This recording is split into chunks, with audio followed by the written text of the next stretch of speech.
ta maison va sentir le pipi. Alors que la maison de ta maman est propre.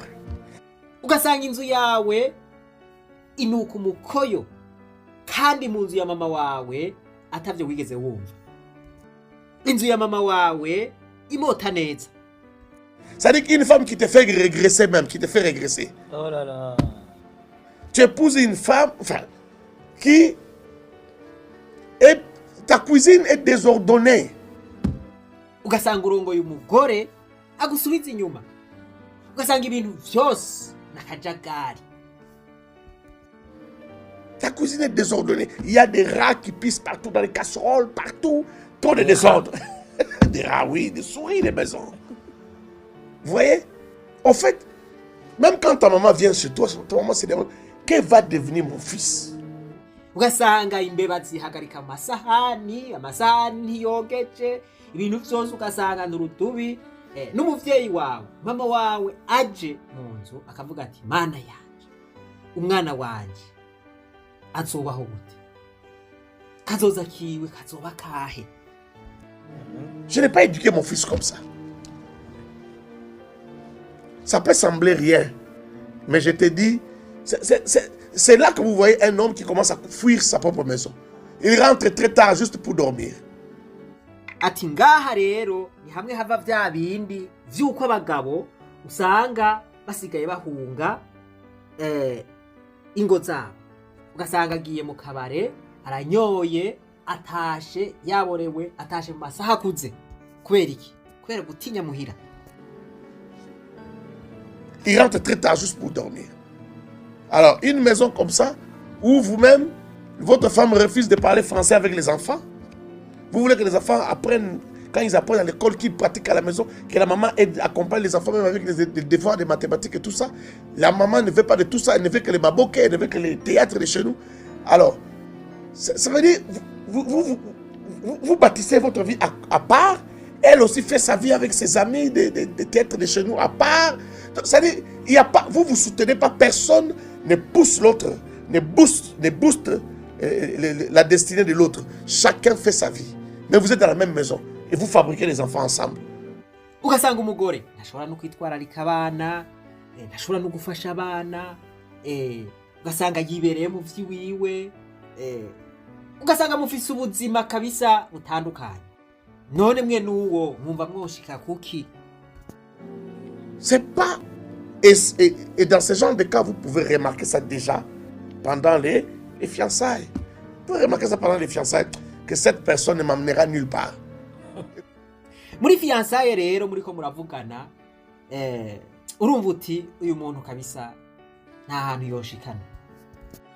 Uyu muntu wapi nta kirimwo. Mugabo bidasigura yuko haba hariho umuntu nyene azomushima uko nyene akamutwara uko nyene. Voilà, abafise nimero yiwe. Mugabo wewe ugiye kumuvugisha ibintu bigatangura kugenda uko ukavyumva ukabibona uriruka hakiri kare uwo nta hazogushitsa. Écoutez-moi bien, la femme de votre vie doit vous amener quelque part. L'homme de votre vie doit vous amener quelque part. Si vous avez des signes que cette femme ne m'amènera nulle part, c'est pas la femme de votre vie. Même si elle est belle, même si vous aimez ses mollets, vous aimez ses genoux, ce n'est pas la femme qui va vous amener quelque part. Umugore n'utegerezwa gushikana ahantu n'umuntu akwereka ukabona yuko bimwe biri muri wewe bizokwexplosa ugashika ahantu heza hamwe wamye wiyumvira mukahashikana. Voilà, umugabo azogushikana ahantu n'uwo muntu wumva yuko ari kumwe nawe mu buzima. Voilà, mu bana azogupropisa canka azotumushika ku rundi rwego kubera vya bindi biri muri we uzovyikorako. Ce n'est pas l'homme qui va vous amener quelque part. Faites très très très attention. Que Dieu vous bénisse. Si vous avez une femme comme la mienne ici qui crache du feu comme ça, si au départ elle n'a pas de bonnes bases, des bases solides, d'abord à commencer par l'éducation de la maison, à commencer par les dieux de l'écodim ou de l'école du sabbat.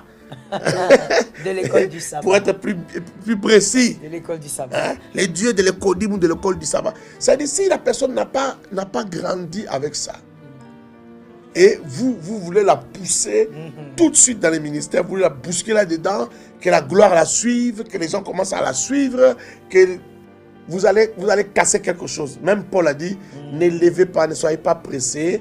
Il dit à Timothée, ne te précipite pas à élever des gens, des nouveaux convertis au rang de diacres et d'anciens. Parce que ils vont être enflés d'orgueil et ils vont se briser. Vous voyez?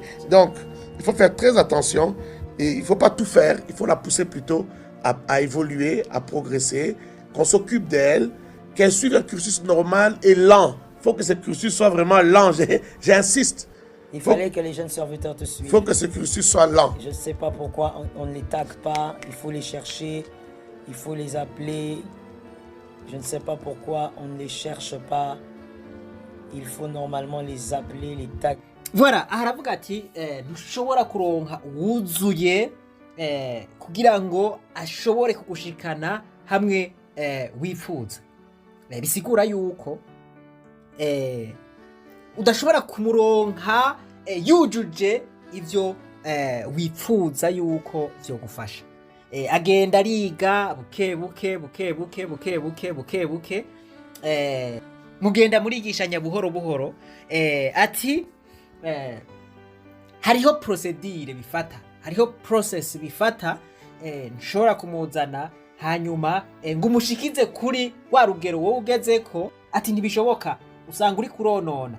Muhakanya agende arakura buke nk'abantu murabona n'abakozi b'Imana, voilà, umugabo n'umugore basangiye igikorwa, basangiye iyerekwa, basangiye umuhamagaro wampaye inka. Oh la la, nta kintu kiryoshe nko kubana n'umuntu musangiye umuhamagaro, umuntu mwumvikana, umuntu mubona ibintu kumwe. Pour des choses. Laissez s'il vous plaît que les choses se fassent simplement, calmement, mais bien. Parce qu'il y a certaines grâces, lorsque vous les manifestez avant d'avoir un caractère forgé, comme mon mari l'a dit, il m'a taquiné proprement, mais j'ai entendu. Il va m'entendre après le direct. Alors, au secours. Oui, après le direct, je l'aurai. Alors, quand vous... Urumva hanga twengo vraiment sivyo ariko arigira. Donc ariko aravugana n'umugore wiwe, ariko aravugana ibintu vy'ubwenge. Umengo bariko baraganira, ariko bariko barahanura abantu, bariko barakora igikorwa Imana yabahamagariye. C'est ça. Vous avez certaines grâces et que ça se manifeste avant que le caractère ne soit formé, vous êtes un volcan. C'est-à-dire de manière vraiment péjorative. Vous allez brûler tout passage. Et ce n'est pas bon. Et c'est là où les gens des fois critiquent en disant, voilà, quand la femme a le ministère, voici comment elle se comporte. Voici les femmes quand elles ont le ministère. Voilà pourquoi la femme ne doit pas. Parce que justement, des fois, vous voulez lancer votre femme alors que, ou votre fiancé, le caractère n'est pas encore formé. Laissez le temps. C'est vous qui voyez que votre partenaire a des grandes choses, alors laissez le Saint-Esprit aussi faire son travail. Vous, soyez seulement un bon fiancé qui l'encourageait à aimer Dieu. Que l'Éternel vous aide, prophète. Aha ariko aravuga yuko atagushiramwo inguvu. Voilà, nimba umubonamwo ivyo bintu bizogufasha, hari gihe bidashoboka vyexplosa ubwo nyene. Donc hamagara Imana musengere, bize buke mpemu yera amufashe kugira ngo bitomoke. Ubu naho reka tuje mu rukundo na entrepreneuria. Tugomba turabire hamwe uwitwa Chip hamwe n'uwitwa Joanna Gaines ngene bakundanye. Love of vision, brains and balance. Chip na Joanna bahuriye iwako, aho ni muri leta ya Texas, hari mwaka w'ibihumbi 2001. Chip ngo yari umu risk taker, yari umuntu adatinya gufata risk, yari umu entrepreneur. Hanyuma Joanna nawe yari umuntu akora ibintu vya design. Nibaza yuko ari ibintu byo gucapa, ibintu byo gushariza, kugira amapra n'ibindi. ngo ubwa mbere ntibahuye kubera urukundo, bahuye kubera ivyiyumviro bari bafise muri entrepreneuria, uko baza baraganira, uko baza barahanahana ivyiyumviro, ngo ivyo niyo vyahavuye bivamwo intanduruko y'ugukundana. Kuva mu ntango ngo Chip yaremera, yarakunda ukuntu Joanna afise ubwenge, ukuntu afise indero, ukuntu afise intuition, ukuntu yiyumvira ibintu hanyuma bigaca bitebuka kuza. Joanna nawe ngo yarakunda ivyiyumviro vya Chip, cyane cyane ivyiyumviro bijanye na business, ukuntu yafata riske yarabimukundira. Hanyuma Joanna rero nawe akagerageza gushiramwo urutonde, voilà, akagerageza kubiryohora, akagerageza kuryohora iyo vision, voilà. Mu mwaka w'ibihumbi 2003 niho babana. Bamaze kubana baca bagira business bise Magnolia, voilà. Iyo Magnolia rero yahavuye ikura, ivamwo ama real estates, yavyo kubaka amazu, kugira amapra, bashinga televiziyo iwabo. Uko gukorera hamwe ntivyari bihagaze ku rukundo gusa, ahubwo vyari bihagaze no kuco bamaraniye. Chip yabona opportunité, agaca afata risk. Joanna nawe yari umu strategist, yabazi ukuntu akwiye kumanaginga iyo vision kugira ngo ivyiyumviro abiryohore, ibintu bigende neza, hanyuma nibivuye muri ya vision baronke ukuntu bishobora gushikira abantu, agire marketing. Chip ngo yaravuze ati Joanna abona isi abicishije muri design. Joanna nawe aravuga ati jewe ivyo ndiko ndakora Chip niwe yansunitse mva muri comfort zone, ubu rero ndashima cyane. Ivyo bashitseko vyose rero vyavuye kuri uko gukorana, uko gushira hamwe, uko gushira hamwe ubwenge, voilà, uko kumvikana, uko gusonerana. Aho niho havuye iryo terambere ryabo, voilà. Ni iki muriko murategura kubaka n'uwo mugomba mwubakane? Uno munsi turiko turavuga Magnolia, ni societe ifise amahera menshi. Iyo abantu bafise ico bahuriyeko bagaca babivanga n'urukundo, ntibareka gushika kure. Ubu naho reka tuje mu banditsi, reka tubabwire uwitwa Jean Paul Sartre n'uwitwa Simone de Beauvoir. Abantu bize amaretre moderne canke abantu bize ivy'indimi canke literature kuri kaminuza, aba bantu barabazi. Nabiga ama philosophy, Jean Paul Sartre baramuzi. Jean Paul Sartre n'umuntu yavugwa yuko atembera Imana, nuwo bita umwate. Ivyo sino bihagararako cane, ariko reka mvuge ivy'urukundo rwabe na Simone de Beauvoir. Simone de Beauvoir, umugore w'ubwenge, umufilozofe, umwanditsi, yahuye na Jean Paul Sartre mu mwaka w'igihumbi 1929, igihe bose bari abanyeshure kuri École Normale Supérieure i Paris. Ico gihe kw'ishure ngo baramenyanye, voilà, bari baciye ubwenge bose. Jean Paul Sartre ngo yashimye ukuntu Simone de Beauvoir yaraciye ubwenge, ngo kandi ngo yari yahejeje filozofi akiri muto. Simone de Beauvoir nawe washima ivyiyumviro, creativité, ukuntu yiyumvira na filozofi Jean Paul Sartre. Iyo connexion rero, iyo connexion yari ihagaze ku bintu vy'ubwenge, intellect, voilà, na ideology. Nababwiye yuko bose ico bari bahuriyeko barabanditse. Rero muri uko kumvikana bituma bashika ku bintu bikomeye, bashika aho twese tubasoma mu bitabo. Baca umugani mu Kirundi ngo ibisa birasabirana. Ngo kandi mbega abantu babiri bofatana urugendo batasezeranye.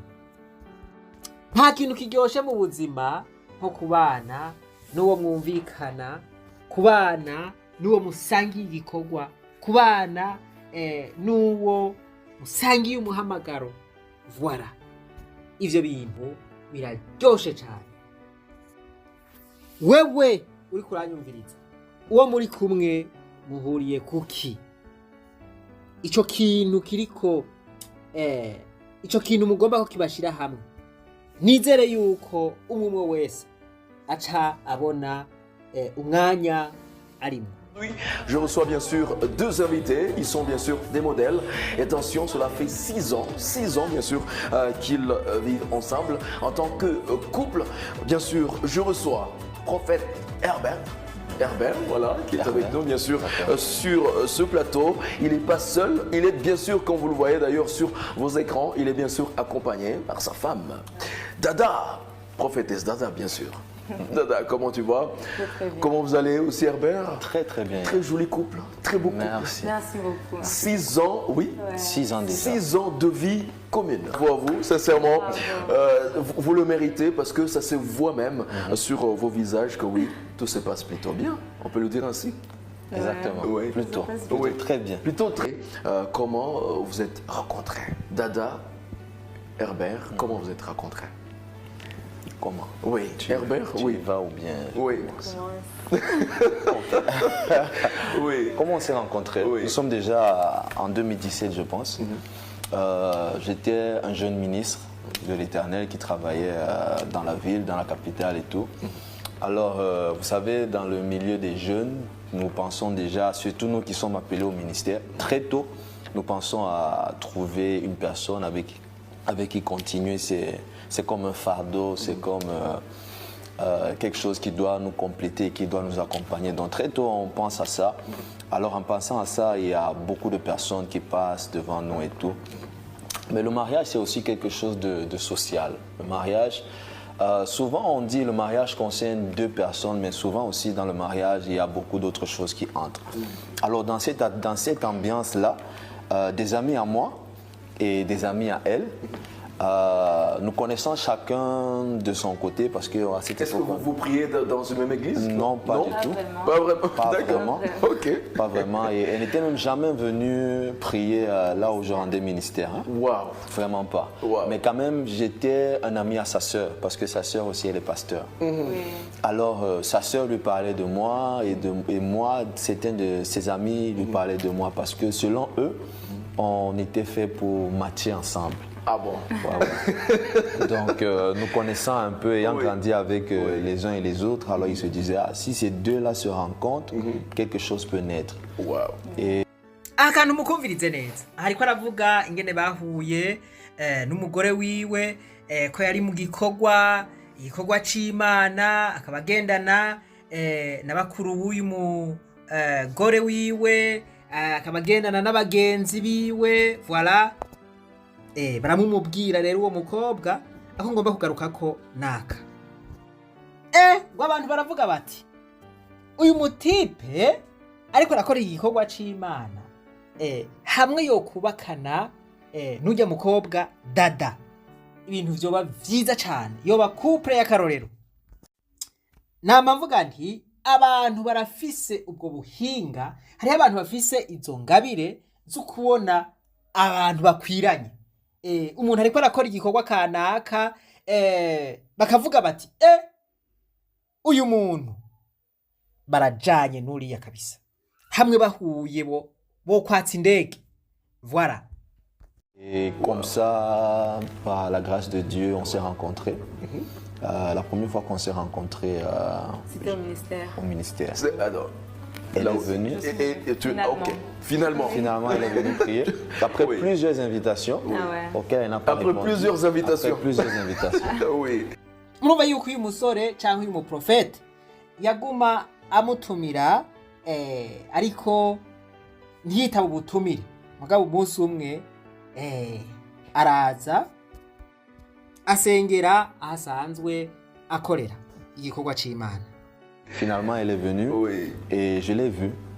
Je l'ai vue physiquement, c'est une jolie dame, très jolie. Tu as craqué au premier, On peut dire ça. premier rendez-vous. D'accord. Un peu vraiment Oui. captivé par le sourire et Oui. tout. Mais Je sais pas quoi. Aujourd'hui, on va tout savoir. exactement. Ah oui. Ah ouais. Mais après, beaucoup d'autres choses sont entrées en jeu. C'est une servante de l'Éternel aussi qui servait l'Éternel dans d'autres églises en tant que chantre. En tant que chantre. Et j'aime aussi beaucoup la musique. Je suis très passionné de musique, même comme Dieu ne m'a pas donné le don de chanter. Alors c'était pour moi aussi une façon de devenir complet en cherchant quelqu'un qui peut pallier à mes faiblesses, quoi.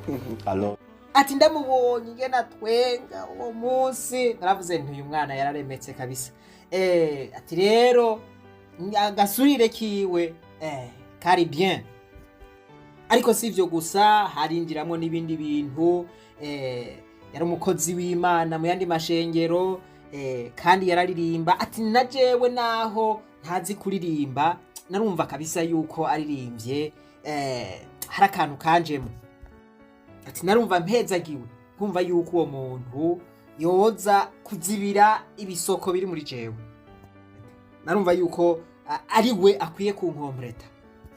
j'ai entendu sa voix, son humilité et tout. Et je lui ai dit pourquoi pas. Déjà parce qu'entre-temps, j'avais un autre ami pasteur qui me parlait beaucoup d'elle. Il disait, ah, il y a quelqu'un vraiment, si tu la rencontres, vraiment. Ah, non, à part sa sœur, il y avait aussi quelqu'un d'autre. Il y avait aussi parlait. quelqu'un d'autre. Ah, Ayaya ati numvise ijwi ryiwe wampaye inka ati nkaraba ukwicisha bugufi kwiwe ndavuga nti kabisa uyu ni uwo muntu ankwiye ati kandi hariho n'uwundi mupasiteri nyene twakorana yaramaze kumumbwira kenshi ati ujya mukobwa murindira iki wewe. Alors, c'est comme ça qu'on s'est rencontrés. Et à partir de ce moment-là, on a commencé à se fréquenter. Ati rero nuko twahuye dutangura rero ivy'urukundo ashati vya mapenzi biratangura. Genre, on s'écrivait, on se parlait, on essayait de voir si quelque chose peut aller dedans. ok. Ati rero dutangura kwandikiranira voilà urukundo ruratangura tugira ubugenzi voilà hanyuma birabandanya. Et je pense que à partir de ce moment-là, vraiment, on a appris à se découvrir. Et on a appris à s'aimer, quoi. Ah, vous avez appris à s'aimer. Aujourd'hui, vous vivez justement cet amour. Aujourd'hui, nous vivons cet amour. Avec un enfant déjà qui est là. Exactement. Waouh, c'est Ati rero cha tugerageza kumenyana ubu tuba muri urwo rukundo dufise n'umwana n'ibintu vyiza cyane. C'était quoi justement cet élément déclencheur en fait? Tu dit, moi aussi, je pense que c'est lui. Ouais, mais en fait, moi, c'est venu un peu tardivement, quoi. Oui, tardivement. Ouais. À force de parler avec lui et tout, et j'ai découvert déjà que c'est un visionnaire. Et ça, vraiment, ça m'a beaucoup attiré par rapport même au physique et tout. Et après, je savais que c'est un homme bon. Baramubaza ati ni igiki cagushituye ni igiki cyagukoze ku mutima ni igiki cyatumye umukunda. Ati ubwa mbere nabonye yuko ari umusore w'umuvisionnaire. Mu yandi majambo nabonye ko ari umuntu afise vision. Ati ivyo biranezera cyane ntitaye kuri physique yiwe canke uko ameze ariko ico kintu caranezereye cyane. Oui, j'étais persuadée vraiment. Et quelque chose m'a convaincue que c'est lui. Et je me rappelle, il y a un jour, il est venu à la maison, il m'a dit, tu sais, toi, tu es ma femme. C'est comme ça qu'il m'a dit. Je lui ai dit non. Et Herbert était complètement... Ouais, et moi je lui ai dit oui. non, je ne crois pas. Je ne crois pas. Mais avec le temps, j'ai commencé aussi à sentir, à avoir quelques... Des sentiments. Des sentiments, oui. Et moi, je parle. Quand les sentiments viennent vraiment, je suis ouverte. Je ne suis pas trop burundaise, enfermée et tout. Et je lui ai parlé. Et avec le temps, il m'a vraiment convaincue. Mais ce jour-là, il m'a dit, tu es ma femme. J'ai failli vraiment le manger. J'ai dit non. Non. ati umunsi umwe yarambaza yaraje ambwira ati wewe ni wewe uri umugore wanje ati ndanka ndavuga nti wapi ati mugabo uko umwanya wagenda uko igihe cyagenda kiragenda niko natera ndavyiyumvamwo hanyuma araruha aranyemeza kabisa. Arrête d'abord avec ça. Je suis burundais, c'est vrai, mais j'ai évolué au Cameroun. Oui. Et au Cameroun, vraiment, les Camerounais, ils savent briser les barrières. Umutipe ati je vraiment ndi Umurundi mugabo yevoliwe muri Cameroon, ataba Cameroon rero n'abantu badaca hirya no hino batumbereza ijambo kandi iwabo nta kubembereza. Ati nico gituma nagiye ndamubwira nti wewe uri umugore wanje kabisa. Akantu murumva ko kagoye kwakira. Umukobwa umubwiye uti wewe uri umugore wanje tu. Anuka umva yuko yoshiduka. Et moi j'aimais ça. Oui, sa façon de parler, d'être vraiment ouvert, quoi, oui. Donc vraiment, je suis arrivé, elle a été étonnée, tu vois, pour une Burundaise, voir un homme qui est aussi ouvert, convaincant, violent dans ses paroles. Je pense que ça l'a fait réfléchir aussi. Violent dans ses paroles, c'est ça, j'adore. Bati umurundikazi vraiment yumvise amajambo nkayo byaramuhaye kwiyumvira. Comment savoir si on a fait vraiment le bon choix? Comment tu sais que tu as fait le bon choix? Oui, comment tu sais que toi, dedans, comment tu sais que tu as fait vraiment le bon choix en fait? C'est toi qui commence. Ok, d'accord. C'est lui qui m'a abordé en premier. C'est le... qui commence. D'accord. Comment savoir qu'on a fait le bon choix? Je pense que déjà, premièrement, je ne pourrais vraiment pas tromper les gens. C'est juste premièrement une conviction interne. Conviction interne. Interne. Narabajijwe bati ni gute mwamenye yuko mwatoranye mukwiranye. Ni gute wamenye ko ari uwawe nawe ukamenya ko ari uwawe. Arishuye ati ubwa mbere na mbere uremezwa mu mutima, wumva amahoro mu mutima. Il travaille à l'intérieur cette conviction-là. Et je pense que c'est cette première conviction. Tu es convaincu, je ne la connais pas, nous sommes des étrangers, chacun a grandi, mais il y a quelque chose qui me dit, c'est elle. C'est elle. Ati hari ikintu kiza ku mutima, mpemu yera akakumvisha akakwemeza. Il y a cette voix qui continue à revenir en disant, c'est elle. Et après, on découvre autre chose et on s'accroche, quoi. Ati hari hijwi ryaguma riza rimbwira riti niwe. Je pense que c'est ça. C'est ça. Cette voix m'a chuchoté aussi. Tu l'as senti? Oui, je l'ai senti. Oui. Donc ça a chuchoté dans mon cœur. Dada ati na jewe kabisa iryo jwi nararyumvise. Souvent, tu vois qu'après le mariage, maintenant, la personne, voilà, il devient, lui. En fait, c'est plus la même personne que tu as connue pendant le fiançailles. Comment éviter cela, en fait, après, dans un mariage?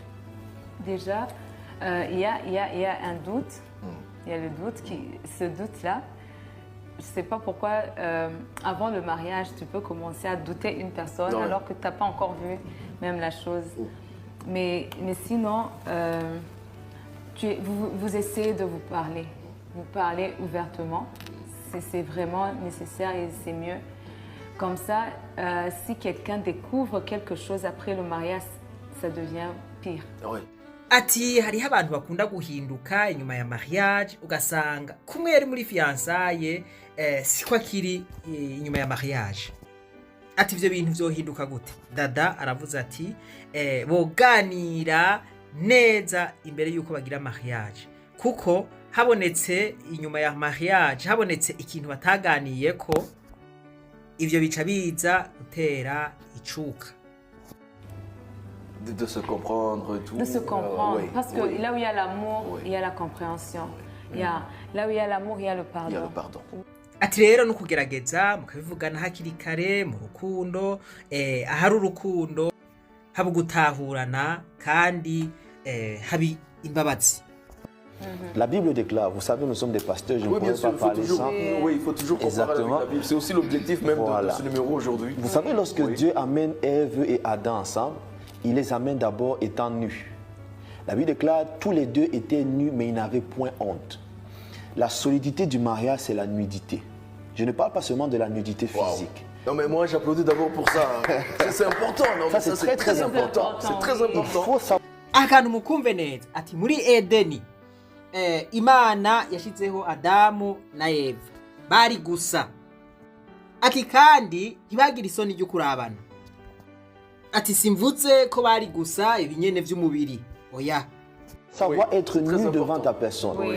et que ta personne n'est pas honteux de ta nudité. Je parle de la nudité sentimentale, émotionnelle et même la nudité sexuelle. Je pense qu'on parlera du sexe tout Oui, à l'heure. on va sans doute en Donc parler, si oui. tu ne Oui. peux pas être nu devant quelqu'un, ce n'est pas ta personne. Cherche quelqu'un d'autre.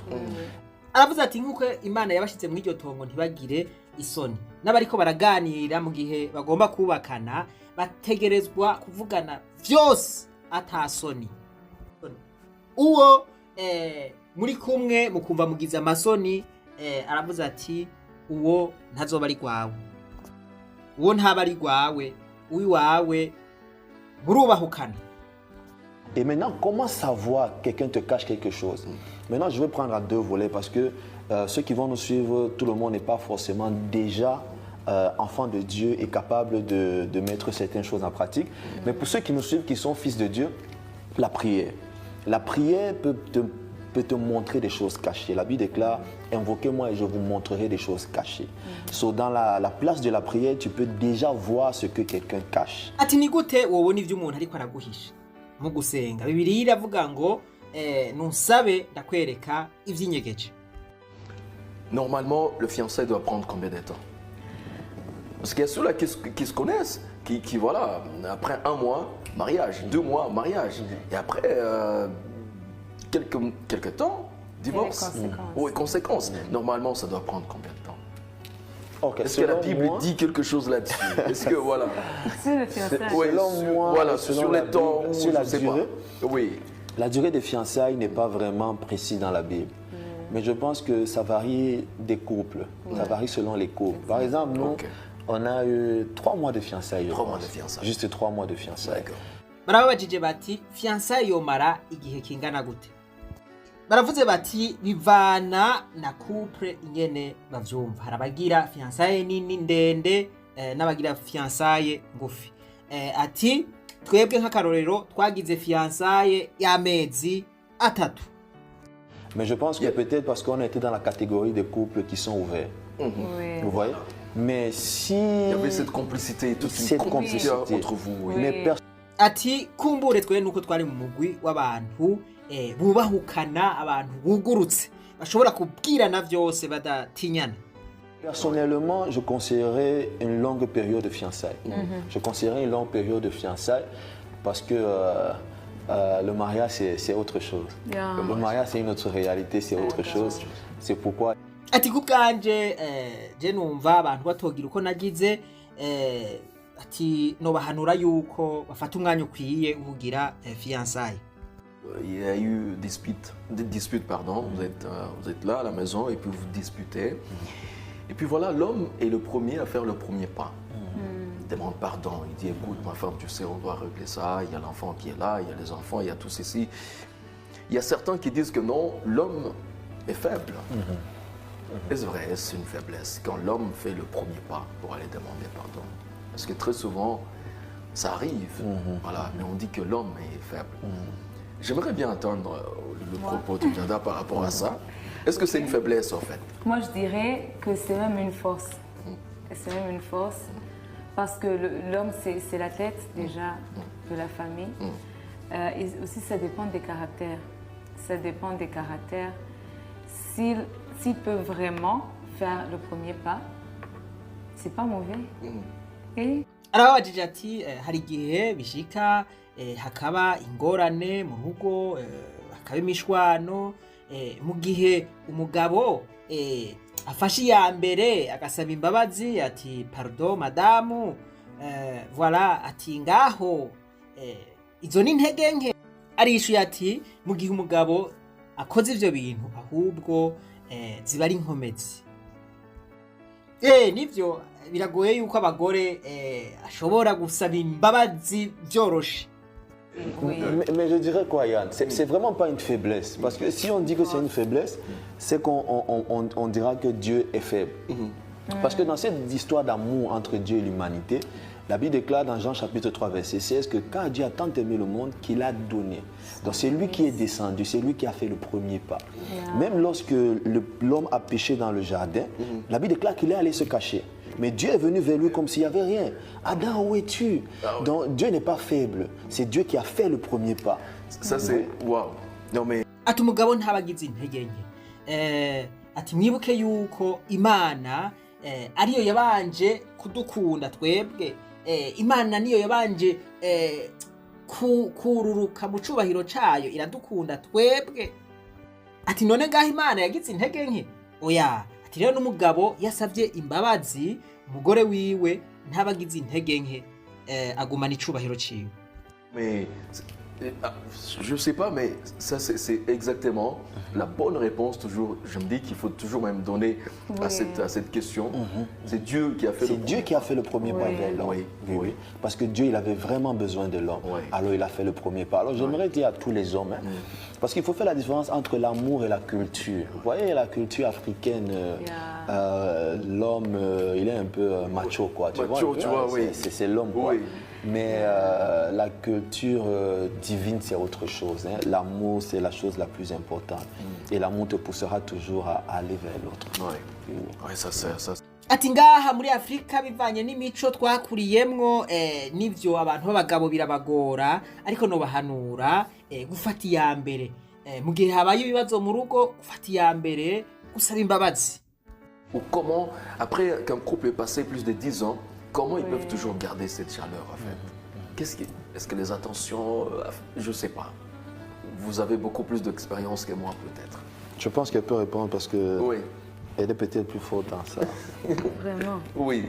Je crois, je ne m'habitue pas à lui. Oui. Jamais. Tu ne t'habitues pas à lui? Oui. Explique. Je m'explique. Oui. Ok, j'essaie de ne pas plus m'habituer. Genre, I know you. There's nothing new. Ok. You know? Ok, oui. Mais à chaque fois, je veux découvrir le meilleur de lui. Oui. Et chaque jour, je le vois, he's new. Arabajije ati ni gute inyuma ya mariage, ati mukora gute kugira ngo uwo muriro wa mariage ugumeho, kugira ngo mugume mu buryohe bwa mariage. Aravuze ati jewe ngerageza kutamumenyera, nk'akarorero mu kuvuga ngo wewe ndakuzi ibi nibi nta bishasha byawe. Ati ahubwo nguma ndamwiga ku munsi ndaba kugira ngo menye ivyo ntarinda muziko. C'est très très important. Oui. Et surtout pouvoir suivre. Pouvoir suivre. Elle a parlé quelque chose de très important. Sommes new. Donc quelque chose de nouveau. Il faut pouvoir se renouveler dans le mariage. Parce que le mari que tu as connu à la première année n'est pas forcément le mari qui sera le même après 5 ans. L'être humain évolue. Alors il faut pouvoir évoluer avec la même personne. Umugabo wiwe aramwunganiye ati yavuze ikintu gikomeye, ati muri mariage nukuguma wiyubura, nukuguma wironuvera, uba mushasha kugira ngo mwevoriwe. Ati mushobora kuba mwabanye yimwesha hagasigara k'umushatsi ku mutwe, mumaze kubana akimwesha umushatsi wose, ati ico gihe nukwevoriwa mukevoriwana n'umwanya. Aujourd'hui, il peut aimer la coiffure, tu as coupé les cheveux, mais demain, il aime les longs cheveux. Donc, tu dois être assez intelligente pour discerner quand il a évolué et suivre le mouvement. Et là, c'est excellent. Pour vivre un mariage heureux, seul l'amour compte. Ou il y a d'autres choses. En fait, apparemment, même c'est ce que tu viens aussi de dire. Tu sais, Oui. tout ce qui est comme sagesse, affection, Oui. respect aussi. je me Respect. dis. Oui, le respect mutuel, c'est très important. De la même façon que la femme aime l'amour, hein, l'homme, il aime le respect. Oui. Il aime le respect. Ouais. L'amour seul ne suffit pas. ati none urukundo rwonyene mu rugo ruramaze ko wokubakira ku rukundo gusa. Baravuze bati urukundo rwonyene ntirumaze, rutegerezwa gukwirikirwa n'icubahiro, kubaha. Bati umugabo wese abakunda icubahiro. Beaucoup de gens s'aiment mais n'arrivent pas à vivre ensemble. Le vivre ensemble, c'est autre chose. Le vivre ensemble, c'est quelque chose qu'on apprend. Ce sont des qualités qu'on acquiert. C'est une éducation. Yeah. Alors, Ati abantu bubakiye ku rukundo gusa ntibiramba. Ati hategerezwa kujamwo ibindi bintu, mutegerezwa kwiga. Voilà. Il y a des couples qui, et la femme et l'homme, travaillent. Est-ce que la femme a le droit de connaître le bulletin, le salaire de son mari et vice-versa? Où chacun, normalement, doit garder le secret de son salaire. Mais après, quand même, en dépit de cela, il contribue quand même à tout ce qui est comme dépenses de la maison. Arabajije ati hari igihe ushobora gusanga umugabo n'umugore bakora bose, mbega amahera bo yashira hamwe canke umwe wese yashira kuri konte yiwe rikaba ibanga ryiwe. déjà, comme j'ai dit, le plus important dans un couple, c'est savoir être nu. Savoir être nu. Parce que les finances, c'est un pilier très très important dans le mariage. Beaucoup de couples n'arrivent pas à vivre ensemble à cause du domaine des finances. Alors, l'argent va avec amour et amour va avec argent. L'argent, c'est quelque chose qui permet d'entretenir l'amour. Alors, moi, je vais maintenant rebondir là-dessus. Je termine d'abord, après ça, c'est très important. Oui. Donc, le côté financier est très, très, très sensible. Alors déjà, nous, par exemple, dans notre cas, moi, même si vous me fouillez maintenant, vous ne trouverez aucun argent sur moi. Tout mon argent, c'est elle qui le garde. Waouh! Tout mon argent, c'est elle qui le garde. Ça, c'est exceptionnel. Oui. Seulement, souvent, je le dis, peut-être elle le sait, peut-être elle ne le sait pas. Parce que tout à l'heure, vous avez parlé de... Peut-être on va en parler, peut-être des cadeaux. Oui, cadeaux et argent. Comment puis-je lui faire un cadeau si tout notre argent est devant nos deux yeux? Oui. Ouais. Souvent, il faut savoir jongler, mais seulement dans le but où tu veux peut-être... avec l'objectif de peut-être faire quelque chose pour elle, mais pas faire quelque chose en dehors. Mais sinon, parce que surtout son papa, je l'aime beaucoup, c'est un pasteur aussi. Lorsqu'on se mariait, il a dit, il me disait, mon fils, les hommes sont des visionnaires, mais les femmes sont des gestionnaires. Alors, si tu gardes ton argent toi-même, tu risques de ne rien faire avec. Apprends à donner ton argent à ton épouse. Oui. Alors, je pense que jusqu'à aujourd'hui, ça nous a vraiment aidé. Voilà, iki ni cigwa gihambaye wampaye inka ku bagabo. Aha ntiyabura abagabo baterana amabuye n'umunsi.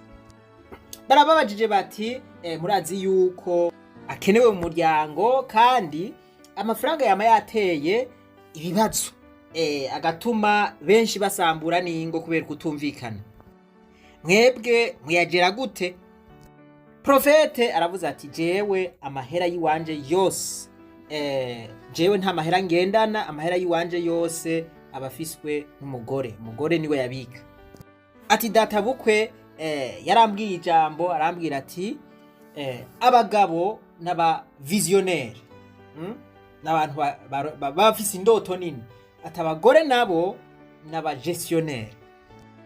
Aka kantu niko abagore usanga bari trésorier, mugabo hariho des exceptions, hariho abusanga basesagura, ariko abagabo benshi saba bon gestionnaire. Oya, iyo rero urose umugore agera neza ayo mafaranga, ibintu bigenda neza cyane. Regarde, si tu as besoin de t'acheter quelque chose, tu es en ville, tu veux acheter quelque chose. Donc tu dois d'abord passer par madame et puis après... Le truc Comment ça avec se passe? moi, c'est que j'ai jamais envie de m'acheter quelque chose. Ah, Personnellement, en tout cas, elle le sait, personnellement, je suis quelqu'un qui n'a pas vraiment des besoins des choses. C'est elle qui pense souvent à m'acheter quelque chose. Je pense que c'est peut-être pour ça que ça marche bien jusqu'à aujourd'hui. Oui, oui. Je ne suis pas quelqu'un qui peut avoir envie de passer « Ah, j'aimerais m'acheter ça. » Non.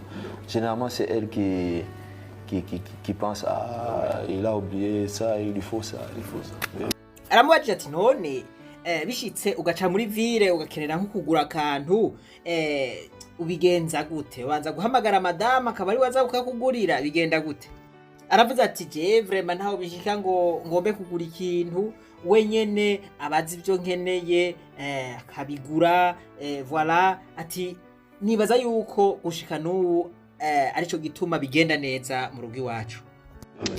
non mais il est en même temps la femme, mais aussi... Il est une femme, mais aussi une maman. Exactement, Ah oui. ça c'est le bon mot. C'est le bon. Voilà. Alors, une autre question toujours par rapport à ça. Tu as dit que non, l'argent marche, l'amour marche toujours avec l'argent et vice versa. Je reviens sur une question. Peut-être ça va aussi toucher certains jeunes qui sont en train de suivre l'émission. Est-ce que par rapport à ce que tu as dit, donc il ne peut jamais exister un couple sans argent. Si un homme n'a pas, un garçon, un jeune n'a pas d'argent, il ne peut pas se permettre d'aborder une fille. Non? Voilà ikibazo kiratomoye ati turiko tuvuga urukundo n'amahera ubu urabona yuko abajene batari bake bitoteye umujene yoshobora kwiyangaja akagira mariage atagira amahera Ou de vouloir commencer une relation parce qu'il n'y a pas d'argent. Oui, c'est juste une question en fait par rapport à ça. Moi je dirais que les sentiments peuvent naître, mais l'argent permet d'entretenir une relation. D'accord. Parce que lorsqu'on aime, on veut donner. Dieu a tellement aimé qu'il a donné. Lorsqu'on aime, on veut donner. Lorsqu'on aime, on veut faire plaisir. Lorsqu'on aime, on veut aller au restaurant. On veut sortir. On veut sortir. Oui. Et nous sommes dans une société où la fille avec qui tu es peut avoir une amie et l'homme de l'amie la traite d'une certaine façon et tu sens qu'elle n'est pas heureuse parce que tu n'arrives pas à le faire. Alors au début, ça peut être amour, chouchou, chouchou, chéri, chéri, mais après, avec le temps, ça sera vraiment du feu. Oui. Donc il faut vraiment chercher de l'argent. En tout cas, j'encourage les gens, il faut chercher de l'argent. Chercher l'argent, voilà. aravuze ati gukunda birasaba gutanga ati n'Imana yaradukunze itanga umwana wayo ati rero hari igihe bishika uri mu rukundo mugakenera gusohoka bigakenera yuko musohokana n'abandi arabaryango canke abagenzi b'umukobwa ati rero ubwa mbere birashobora kugenda neza ati mugabo uko bigenda birigira imbere utagira amahera kiba ikibazo gikomeye ati rero je vraiment ndabahanura ko bobanza bakarondera amahera kugira ngo ntibite mu rudubi voilà. L'argent, money. Alors, c'est une question. Il y a quelqu'un qui m'a demandé de vous poser la question. On voit très souvent quand il y a un pasteur, l'homme Herbert qui est là, en tant que pasteur, et puis quand il épouse une femme, la femme aussi, je sais pas, moi je ne sais pas trop, devient aussi pasteur, ou prophète, prophétesse.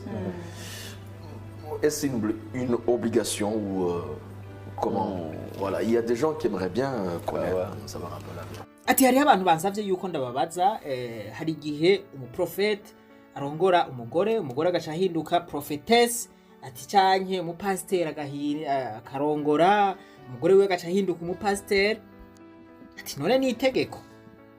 Alors, le mariage est divin. C'est Dieu qui a institué le mariage et la Bible déclare que les deux deviendront un seul. Alors, c'est pourquoi je dis c'est une conséquence. Ce n'est pas une obligation, c'est une conséquence. Aravuze ati ntibitegerezwa kuba itegeko mugabo n'ingaruka arabisigura. Et deuxièmement, spirituellement. avec les rapports sexuels, avec autre chose, ce qui est dans quelqu'un peut entrer dans une autre personne. Alors finalement, ça peut devenir une obligation. Souvent, aussi, il faut aussi aller selon le principe que Dieu met ensemble deux personnes pour une mission. ati tugiye mu vy'impemu iyo abantu babiri babana ibiri muri umwe usanga vyagiye mu wundi bivanye nuko bagira amabanga yabubatse. Ikindi naco aravuga ati fata abantu babiri yuko bagomba bakore mission imwe. Imana yabahuje kugira ngo bakore mission imwe. Alors, si la mission, par exemple, j'aime souvent dire lorsque je parle du mariage, si aujourd'hui tu es une femme qui épouse un footballeur, si tu ne t'intéresses pas au football, tu risques de ne pas être heureuse dans ton mariage. Alors, et en t'intéressant au football, tu peux devenir coach. Donc, tu peux te retrouver dans ce... Tu vois? Donc, le mariage nous forme aussi d'une certaine façon dans beaucoup de choses. Voilà, akantu avuze karahambaye. Ati, fata yuko umugore agize mariage n'umufootballer ukina football. Ati, iyo udakunze iyo football ikinwa n'umugabo wawe, ushobora kubaho utanezerewe. Kandi nawe nyene urumva yuko ntashobora kuba hanezerewe kuko utamushigikira. Ati mugabo uciye ukunda football ushobora gusanga uri n'umukoce wiwe. Ati ari ibintu biryoje cyane. Alors c'est pourquoi souvent vous pouvez voir un pasteur épouser une femme, après il devient pasteur, c'est la formation. C'est comme un étudiant qui est à l'école de médecine, après 7 ans il a son diplôme. Il a son diplôme. Exactement. Ati rero n'umuntu arongowe n'umupasiteri nico gituma uca usanga akenshi yabaye umukozi w'Imana kuko ategerezwa gushigikira umugabo wiwe. Imbere y'ukurangiza, mbega umugabo yokwitega iki ku mugore, umugore nawe yokwitega iki ku mugabo mu rugo? Reka turangirize ku bantu biza byarashitse bakahukana canke bari mu nzira yo kwahukana. Nimba hari ikintu kibi kibishe mu buzima no kwahukana, ivyo navyo nivyo bigezweho kino gihe. Abahukanye rero murumva yuko ntibabagiye ari impore, kuvuga ngo nukwankana bijamwo. Kugira ngo muzoje mwijuru rero mwankana, murumva yuko bidashoboka. Twe twigisha gusabana imbabazi. Bishitse mukavana mukahukana, ni vyiza ko mwosabana imbabazi. Umuntu azi yuko vyavuye ko agaca bugufi agasaba imbabazi mugenzi wiwe. Kimara kubona gatanya, murayibonye byakugoye gute kugira ngo tujye no ku nama wenda ku bantu bakunda kwirukira muri divorce? Byakugoye gute? Niki ubonye kibi cya divorce? Reka nkubwire Jara, ibibi bya divorce ni byinshi. Nuko gusa isa nkihosheje amakimbirane abantu wenda ntibicane, cyangwa ngo mukomeze mukore amaskandali imbere y'abana, ariko nta kindi kiza cyayo. Yaba ari wa wundi wagize imbaraga zo kuyishaka, yaba ari wa wundi wasigaye atayishaka, mwese bibagiraho ingaruka. Ngewe byangizeho ingaruka zikomeye ko immediately bikiraho nagize na accident. Mutarayibona cyangwa mukimara kuyibona? Urumva twebwe ibyacu byari nka filime. Twaburanaga tuva mu nzima, umwe adashaka kurya ibiryo undi yatetse, tutabana mu cyumba. Babantu mwari inshuti, naho mwari mugeze. Abantu twari inshuti naho twari tugeze. Mutabana mu cyumba, urese aba mu cyumba cye. Icyumba yari yarakinkuyemo kumara amezi 6. Wowe waratekaga wenda ajyaga mu gikoni, hari ukuntu abagabo kenshi tudakunda kujya mu gikoni. Wowe byagendaga bite? Umukozi afite umukozi nawe ufite umukozi wawe? Oya, umukozi yari umwe, ariko nyine ubwo niba ari jye wabitetse nkabitegura ntari bubiri. Ariko ari umukozi? Ari umukozi yabitetse araha akabitegura ari aho ngaho yabirya ariko wabiteguye adahari nanone ntabwo yazangwa abirya salamanje zari zitandukanye harimo mwicara ku meza mwese ubwo se urumva bamukicara ku meza amwe abantu muvuye mu rukiko kuburana umugabo niwe iyo wabonaga umugabo wicaye ku meza kandi nawe ufite apeti ushaka kurya ufite inzara ntabwo wajyaga kwicara ku meza iyo yabaga yicaye ku meza nkayijyaho yarahagurukaga cyangwa naba ntashaka kumubuza umutekano yaba yicaye kuri saramanje nkicara muri sara nico gituma twavuze duti ukabona hari utuntu tutameze neza ntuhohotereko voilà urarindira kugira ngo ubanze ukemure utwo tuntu imbere y'uko ugira mariage kuko murumva yuko iyo ugiye mu rugo mutumvikana n'uwo mwubakanye n'ibintu bibi cyane mubaho ubuzima bubi cyane mwibera muri pirizo uwo muntu yari yarabonye ibimenyetso imbere y'uko haba mariage ariko ngo voilà apfa guhohoterako apfa gufonsa agira ati oya ivyo mbona sivyo ariko bica bya bindi birashika urugo ruba nabi cyane y'amasinye prekirisere yari yayihojeje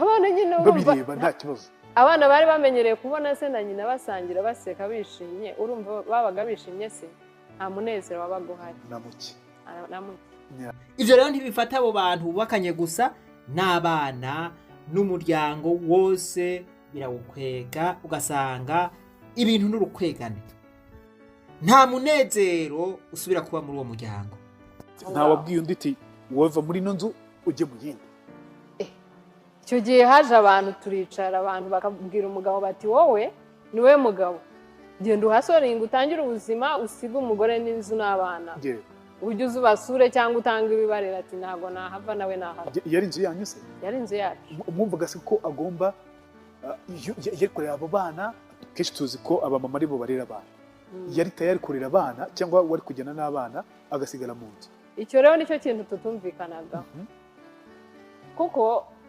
urumva muri divorce bafasha abatoya barabamo nawe bafata abakuru batatu barabamo bampa babiri nkibaza se ndahagurukana abandi babiri ngende asigarane bamwe mve mu bana banjye urabizi santima z'abagore birananirana akavuga ati simpaba yewe nyuma y'ibyo byose umwuka yanyemeje kumuhamagara tugahana imbabazi kuko nanyuze mu rupfu rukomeye ngaruka nta muntu numva tugomba kujyana ideni numva ngomba kubabarira n'umuntu utansabye imbabazi ndamuhamagara turicara ndamubwira rero ibyabaye byarabaye ibyavuzwe byaravuzwe niba hari aho nakubangamiye mbabarira nanjye aho wambangamiye ndakubabarira utaransaba n'imbabazi nanyuze mu rupfu nabonye byinshi nabonye ijuru nubwo ntarigezemo ntarigiyemo kuko igihe kitaragera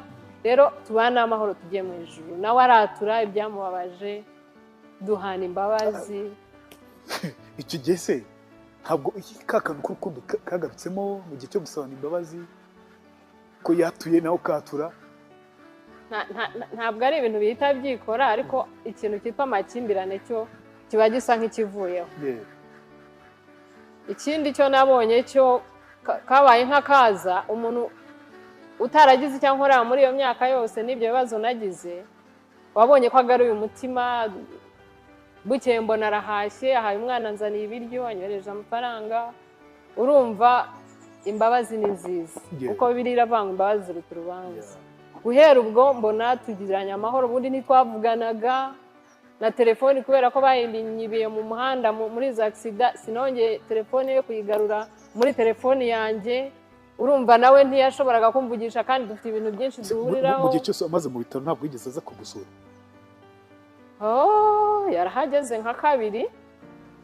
yarahageze nka kabiri ariko ahagera nk'abandi bose nk'abandi bose nk'uko waza ukicara ukareba umurwayi se ameze ate kongera akagenda kandi ntabwo ari byo nexpectingana. Voilà, mu ncamake ku muntu yemera ijuru kugira ngo umuntu yikiranure ni vyiza yuko naho mwa mwahukanye murumva yuko ari vyiza gusabana imbabazi. Naho mutobana mugabo mugasabana imbabazi ejo ntimuhurire mwibarabara ngo mutangure kujyana mugwana murabana nabi murumva yuko ibi bintu ari vyiza cyane. Yaje gushaka. Yaje gushaka. Yego. Naho ashakiye ngira imbaraga zo kujya mu rugo rwe. Uramusura. Saba audience njya kumenyana n'umugore. Ntanga amahoro mu rugo rushya, nirukana ubukeba. Ndavuga tujye mu ijuru niyo ndangagaciro mfite. Ujya mu rugo rwe yarashatse. Yego. Kutoroshye. Uzombara gukazikura he? N'izimana ntabwo ari izanjye. Wagiye wumva umutima ukwemeza ko ugomba gusura uwahoze n'umugabo wawe mu rugo rushya afite n'undi mugore utari wowe cyane. Utwara abana se? Najyanye n'umukobwa mukuru. N'umukobwa mukuru. Umukobwa mukuru ukabona byakiriye gute? Mbere nkibimubwira yarambwiye ngo accident yangeze mu mutwe. Ngo ndajya mu rugo rw'abandi gukora iki? Noneho nge ndamubwira nti urwego ndiho rw'ubukristo cyangwa rw'umwuka ntago ari rwo rwego uriho. Ibyo mbwirwa si ibyo ubwirwa. Hari n'umugore w'inshuti yanjye nabiganirije nawe ambwira gutyo.